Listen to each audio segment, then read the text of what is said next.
రవాణా శాఖపై తొలిసారి రివ్యూకు సిద్ధమయ్యారు మంత్రి పొన్నం ప్రభాకర్. రాష్ట్రంలో కాంగ్రెస్ ప్రభుత్వం అధికారంలోకి వచ్చిన 6 నెలల తర్వాత ఈ సంస్థపై రేపు రివ్యూ చేపట్టనున్నారు. ఈ సమావేశానికి ట్రాన్స్పోర్ట్ కమిషనర్, ఎండీ, జేటీసీలు, జిల్లాలోని డీటీసీలు, ఆర్డీఓలు హాజరు కానున్నారు. అయితే కాంగ్రెస్ ప్రభుత్వం ఏర్పడిన తర్వాత తొలి మీటింగ్ కావడంతో ఉద్యోగులు, ఆఫీసర్లు, సిబ్బందిలోనూ ఆసక్తి నెలకొంది. రేపటి సమావేశం ఎజెండాలో డిపార్ట్మెంట్ విధి విధానాలు, సిబ్బంది, హెచ్ఓడీలు, వాహనాలు, భవన సముదాయాల వివరాలు, ఐటీ, ఎలక్ట్రికల్ వాహనాలు, యూజర్ ఛార్జీలు, రిజిస్టర్డ్ వెహికల్స్ స్క్రాపింగ్ పాలన తదితర అంశాలను పొందుపర్చినట్లు తెలుస్తోంది. రాష్ట్ర రవాణా శాఖలో సంస్కరణల కోసం 6 అధికారుల బృందాన్ని ఏర్పాటు చేసింది ప్రభుత్వం.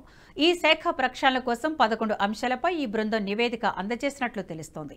ఈ నివేదికలో చెక్ పోస్టులు, కాంపౌండింగ్ ఫీజ్, ఆఫీసుల రీఆర్గనైజింగ్, డ్రైవింగ్ లైసెన్స్, షోరూంలోనే వాహన రిజిస్ట్రేషన్, స్మార్ట్ కార్డుకు సెంట్రలైజేషన్, ఆఫీసుల అప్గ్రేడేషన్ వంటి అంశాలు చేర్చినట్లు తెలుస్తోంది. రేపటి సమావేశంలో వీటిపై కూడా చర్చించనున్నారు. అయితే బదిలీలు, ప్రమోషన్లపై ఎలాంటి నిర్ణయం తీసుకోబోతున్నారని ఉద్యోగులు, సిబ్బందిలో ఉత్కంఠ నెలకొంది.